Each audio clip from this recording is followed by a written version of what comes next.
Alright, I'm going to show you guys a quick tutorial on how to level up friendly gyms quickly. I'll begin by talking about the old gym system and now the new one since they added the update in October. This is my guy, Dr. AJ0716. Let's go over to my screenshots.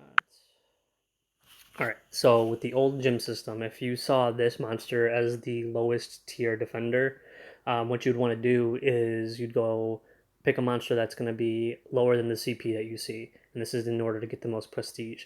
So in this case, he's 1333. You would just pick someone that's under that CP that could beat him. And then for every monster you would beat with that single monster, you would get 500 prestige added on. So like if I would beat the Muck, I'd get 500. If I beat the one that's after him, which in this case would be Vaporeon, it'd be another 500. But since there's a big gap in the CP here, I doubt I would be able to do that with just a single guy. But that's one option. The other option, which I would do actually, is a little bit quicker, in my opinion. You would calculate the CP of a monster you should use by dividing the CP by this guy, which is the Muck, by 2. So 1333 divided by 2 is 666. So you'd only have to do one battle. As long as I used a monster that was 666 CP or lower and attacked the Muck in one, I'd get 1,000 prestige added onto the gym. And that's how I used to level gyms up for my team, I guess, for Red Team. But with the new update, you can use more than one guy. Let me go to the new update method that I've been using. So what was defending this gym was this Muck, this Vaporeon, and then this Vaporeon.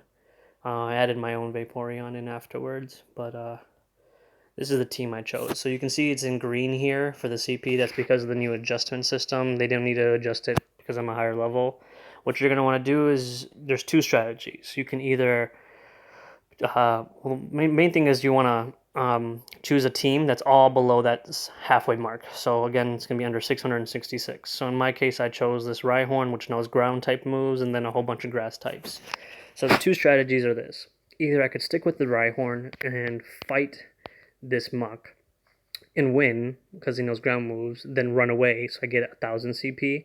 That's in case I didn't have like all these grass types afterwards. By doing so, I would get 1,000, run away, and I have to go in and make the whole team under 666 again, fight it again, beat the Muck, run away.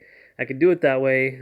It's a strategy that works if you don't have a team that can fight the other monsters, or if there's such a big gap again, like you see that there's a 1333 to 1923. That's a big gap in CP. But luckily, my grass types, I would just use about 2 of them per other guy and just dodge and attack like normal. And I could take about, so I got 1,000 CP for beating Muck, 1,000 I don't know why I zoomed in, 1,000 CP for beating Muck, 1,000 CP for beating Vaporeon, and 1,000 for beating this Vaporeon. So with this team you see here, I was able to get 3,000 prestige per battle.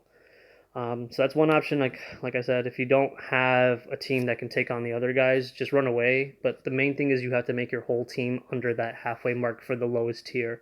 If you don't, so for example, if I left a higher CP guy in there, even though I battled with the Rhyhorn and beat the Muck, because that higher CP is in my team, the game calculates it differently, and you only get a portion. I think at one point I was trying it out, and I was only getting 100 prestige, like 150 prestige, even though the only difference was one of my guys was swapped out.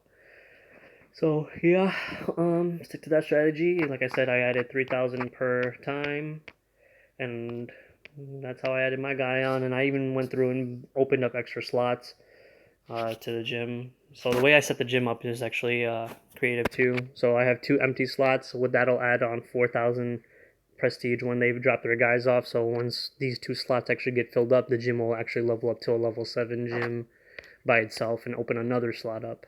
So usually that's what I try to do is open up 3 or 4 slots for people to drop guys off. It's a quick way to build gyms up and help defend them once you leave your guys there. Any other questions? I guess message me on here or whatever the fuck people do. Alright, bye.